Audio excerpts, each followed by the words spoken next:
Et on commence avec un très gros morceau. Et bienvenue à tous ceux qui ont rejoint cette vidéo, qui est en fait un extrait d'une autre vidéo beaucoup plus longue, qui est celle de mon bilan mensuel de tout ce que j'ai vu. Alors ce que vous allez regarder, c'est ce que j'appellerais une version longue, la Director's Cut. Alors n'hésitez pas à me dire ce que vous en pensez en commentaire, à vous abonner si vous voulez me suivre, et à mettre un like si ça vous a plu. Allez, bonne vidéo. C'est 28 ans plus tard de Danny Boyle. Film attendu puisque étant le troisième film de cette saga des 28 plus tard. Je sais pas trop comment le dire, et on ne savait pas que ça allait devenir une saga d'ailleurs dès le premier film. Et qui marque donc le retour de son réalisateur Danny Boyle, mais aussi de son scénariste, qui est tout simplement Alex Garland, qui entre-temps s'est fait un nom assez puissant dans le domaine du cinéma. Je vais en rester là parce que pour moi c'est assez mitigé mon rapport à lui. Et donc comme son nom l'indique, on suit une communauté qui a survécu à cette épidémie zombiesque 28 ans plus tard du premier film. Une communauté qui s'est construite parce qu'elle s'est réfugiée sur une île, à l'écart de tout, à l'écart des zombies, à l'écart du monde. Et donc dans cette société qui s'est construite comme ça un peu de manière alternative, on suit particulièrement un père qui va initier son fils de 12 ans. Et qu'est-ce que ça veut dire initier dans ce monde-là? C'est-à-dire aller sur le continent, comme ils disent, aller faire un peu de la chasse aux zombies, découvrir un peu ce que c'est que de tuer quelqu'un. Donc ça, c'est vraiment le tout début de la proposition de 28 ans plus tard. Et déjà, ce qui est intéressant quand on a suivi les films avant, c'est qu'il y a quand même quelque chose qui tranche. Il y a quelque chose qui tranche avec l'idée de départ. Car pour rappel, le premier film, 28 jours plus tard, avait quand même cette aura et c'était complètement monté en termes de communication sur l'idée de ce désert urbain en fait. Et d'ailleurs, la progression du film était de sortir de cette ville pour aller, soi-disant, à l'abri dans la forêt, ou en tout cas dans la campagne. Là, dans 28 ans plus tard, on est tout de suite dans une autre proposition, dans une espèce de lore complètement inventé, qu'il n'y avait pas forcément dans les premiers films, il faut quand même s'en souvenir. Là, il y a vraiment une volonté de créer une mythologie autour des aspects de cette saga qui s'annonce. D'ailleurs, c'est assez étonnant parce que là où le premier film faisait hommage à des films de zombies d'avant et regardait un peu plus dans le futur aussi, là, on a vraiment, littéralement, des références à, rien qu'avec le pitch, l'attaque des Titans, par exemple, où c'est gros comme une maison avec ce rapport entre un adulte, un enfant, la chasse, ces choses-là, mais à Last of Us, clairement. À croire qu'ils ont eu d'ailleurs les fonds pour tourner ce film-là parce que Last of Us était un immense succès et est devenu aussi une série à succès. Bref, du coup, il y a vraiment ce truc dans le scénario qui essaie de mettre par-ci par-là plein d'éléments qui sont un rapport mythologique, tout simplement, à ce truc-là. Avec cette communauté, comment elle fonctionne, quelles sont les valeurs qui les animent, comment ils font leur fonctionnement de protection, l'initiation, comme il y a dans le pitch de départ. Et aussi du côté des zombies, où 28 ans plus tard, donc alors moi je dis que c'est des zombies, mais c'est des infectés, il y a toute une faune qui s'est créée. Il n'y a pas simplement des zombies qui courent comme dans le premier film, il y a vraiment une petite galerie de zombies un peu différents, et ça c'est hyper cool, peut-être pas assez exploité d'ailleurs. Il y a notamment une des premières apparitions qu'on a, c'est un nouveau zombie que je vous laisse la surprise si vous n'avez toujours pas vu le film, mais qui est intéressant dans l'idée de on a laissé complètement tomber ces espèces-là dans un endroit et ils se sont un peu mutés en fait avec l'environnement. Ça, je trouve ça très intéressant et on voit la touche d'Alex Garland qui a fait notamment ce film Annihilation qui avait un petit peu cette idée-là. Donc ça, c'est le premier truc assez étonnant. On est dans un truc, dans un rapport au film de zombies qui est plus proche du fantastique finalement, de quelque chose d'un retour à une sorte de mythologie, même de film d'aventure. C'est assez étonnant. Et après, dans l'exécution, il y a eu ce truc-là, comme quoi ça a été tourné avec l'iPhone pour coller aussi à l'idée de départ de 28 ans plus tard, mais qui avait été complètement abandonnée avec 28 semaines plus tard, de tourner avec la caméra de l'époque. Dans le cas du premier film, c'était une mini DV, c'était la XM2 de souvenir, et en vérité, il y avait certes une volonté esthétique là-dedans, pour coller un peu peut-être aux images amateurs de l'époque, pour essayer de faire ressentir à nouveau la frayeur qu'on pourrait avoir devant ces films avec une image qui est de l'ordre du quotidien, mais c'était surtout une solution technique assez vraiment pratique, puisque la première scène, le truc qui a vendu le film, c'est ce Londres complètement vidé, complètement désert, qui, pour être filmé, avait besoin d'un multicam de fou, qui était impossible à faire à l'époque, puisque le numérique n'était pas encore là. Donc la solution, c'était de mettre ces petites caméras, entre guillemets, partout et de dire, allez, let's go, pendant 10 minutes, ne serait-ce que, je crois que c'est ça, hein, je crois que le tournage a duré à peine 10-15 minutes, on va faire déambuler Cillian Murphy au milieu de Londres et on va prendre tous les angles possibles et inimaginables. À l'heure actuelle, l'iPhone, comme il est utilisé dans ce film-là, ne sert pas à grand-chose. J'ai pas compris trop ce qui se passe. Il y a une référence au milieu du film par rapport au smartphone, mais on n'en fait pas grand-chose. Voilà, je pense que c'est vraiment totalement gadget et d'ailleurs le film en lui-même se dégage de ce truc-là. Malheureusement pour un œil averti, on va dire, l'image n'est pas très jolie par moment et on sent bien qu'ils ont galéré à donner un rendu. Au point où d'ailleurs l'image n'est pas aussi sharp que devrait être une image d'iPhone hein, comme on a nous dans nos mains.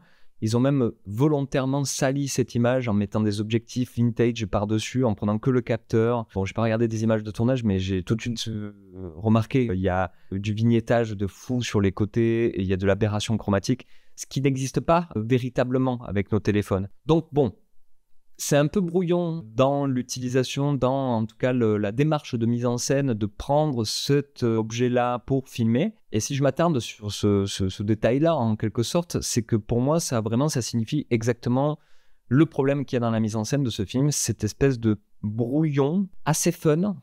Il faut quand même l'avouer, c'est-à-dire qu'on ne s'en met pas une seule seconde et on est assez surpris des choix esthétiques qui sont faits à droite à gauche. Mais on peine à comprendre le sens de pourquoi en fait a été choisi ça. Et même dans la mise en scène, je pense à ces moments qui est le seul moment entre guillemets où l'iPhone est un peu justifié. Et encore, c'est quand il y a des exécutions, ça fait un truc un peu à la Battlefield. Je crois que c'était ce jeu-là, hein, que quand l'impact se fait, il y a une sorte de bullet time entre guillemets. On switch entre 3 angles de caméra pour bien voir l'impact, où c'est qu'il est situé. Eh bien, à l'image de cette fausse bonne idée, on sent bien que la caméra, Danny Boyle ne sait pas où la mettre. Clairement. Il ne sait pas ce qu'il raconte avec ces images. Par contre, Alex Garland, de l'autre côté, le scénario appuie très, très, très fortement ces métaphores, très fortement les allégories qu'il pourrait y avoir avec cette histoire-là.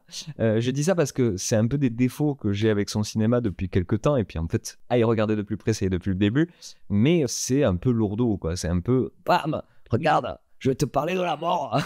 Bah ouais, super.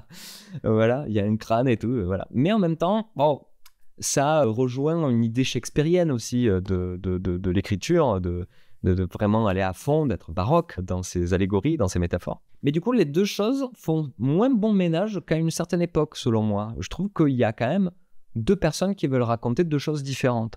Et il y en a une qui s'est un peu plus effacée par rapport à l'autre. Et c'est marrant parce que c'est un peu le rapport entre les 2 auteurs à l'heure actuelle. Danny Boyle est beaucoup moins, on va dire, plébiscité qu'au début des années 2000, et Alex Garland a ses détracteurs, mais a aussi ses grands admirateurs, comme une espèce de génie absolu. Donc voilà, dans 28 ans plus tard, il y a quand même quelque chose en tension tout le long.